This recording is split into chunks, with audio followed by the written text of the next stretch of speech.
Oke, hai Sobat Koridor dimanapun Anda berada.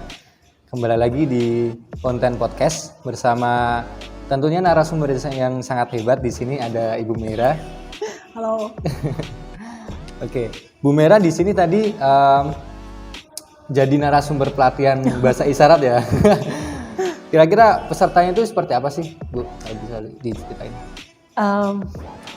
Kalau tadi sih saya lebih sharing mengenai inklusivitas ya. Oh. Tidak hanya merujuk pada bahasa isyarat, karena tadi juga dibantuin sama teman tuli gitu yang lalu mengajarkan per huruf bahasa isyarat begitu ya kepada semua peserta tadi gitu. Dan sangat antusias semua pesertanya tadi gitu. Karena mungkin ada yang baru pertama kali tahu huruf-hurufnya kayak apa sih. Biasanya kan cuman melihat entah di video atau melihat orang berkomunikasi, orang tuli berkomunikasi, tapi belum pernah merasakan ada pengalaman secara langsung belajar gitu. Kalau untuk pembelajarannya sendiri itu sebenarnya per huruf atau per kalimat gitu ya, per kata gitu? Kalau untuk lebih mempermudah saya dulu, awalnya itu belajarnya itu per huruf gitu. Karena pingin bisa gitu ya. Jadi yang saya ingatnya cuman hurufnya aja, yang penting tahu deh hurufnya gitu. Baru nanti lalu belajar per kata, karena setiap kata di setiap kota maupun negara itu berbeda-beda gerakannya.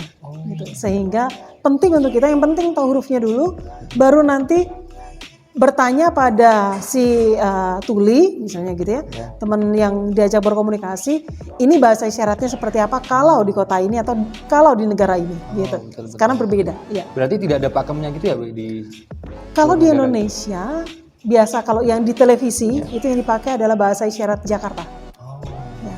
Dan beberapa gerakan pasti akan berbeda dengan yang di Bali ataupun yang di Makassar gitu. Tetapi secara umum mereka paham dengan apa yang ada di televisi itu karena menggunakan bahasa isyarat yang di Jakarta. Oh, berarti cukup kompleks juga ya untuk belajar bahasa isyarat ini untuk memahami teman-teman kita yang disabilitas seperti itu ya. Betul, ya. Oke. Kalau untuk kaitannya sama perusahaan sendiri nih, Bu. Bagaimana Bu Meira ini melihat perusahaan ini perlu nih adanya sisi inklusivitas di situ, entah itu memasukkan berapa persen itu tenaga kerja yang teman-teman kita disabilitas atau seperti apa gitu? Saya kalau ditanya begitu lalu saya kadang membayangkan begitu ya. Tiba-tiba saya membayangkan kalau saya lahir atau saya terkena virus atau sesuatu yang lalu membuat saya secara fisik mengalami keterbatasan ataupun secara sensor begitu ya. Karena beberapa orang tidak lahir tuli itu tidak. Ada yang beberapa lahir normal tetapi pada waktu bayi kena panas terus akhirnya tuli atau terkena kecelakaan atau apapun gitu. Dan kalau dikaitkan dengan apakah penting untuk perusahaan lebih inklusif, itu sangat penting. Karena kita lalu ada kesamaan hak begitu.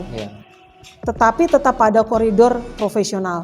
Jadi ketika mempunyai sama-sama knowledge atau pengetahuan yang sama-sama mumpuni begitu ya harus diperlakukan sama karena landasannya atau fondasinya adalah profesional begitu, profesionalisme begitu. Jadi penting untuk perusahaan memberikan akses atau peluang yang sama dengan teman-teman yang memiliki keterbatasan entah itu fisik, sensori begitu ya, untuk bekerja tetapi tetap pada koridor profesionalisme, sama-sama profesional begitu ya. Kayak di tempat kami gitu. Ada penari, sama-sama penari, dua-duanya profesional, semuanya handal, tapi satunya tuli, satunya dengar. Akhirnya kita harus membuat bagaimana adjustment gitu supaya mereka berdua bisa sama-sama perform dengan hebat gitu ya. Dan dibayar dengan profesional sebagai penari profesional.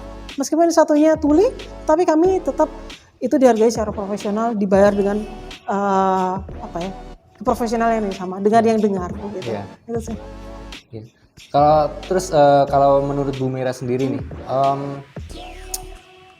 implementasi dari inklusivitas itu di perusahaan terutama di Indonesia itu udah bagus apa belum? Saya lebih suka menjawab kalau itu kita sedang berkembang.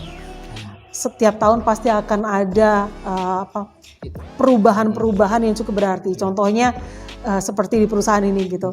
Yang tadinya tidak pernah mengenal stafnya, tidak pernah mengenal emang harus sih kalau disabilitas, oh berarti harus bahasa isyarat, kan mungkin sekian tahun yang lalu tidak pernah berpikir seperti itu gitu.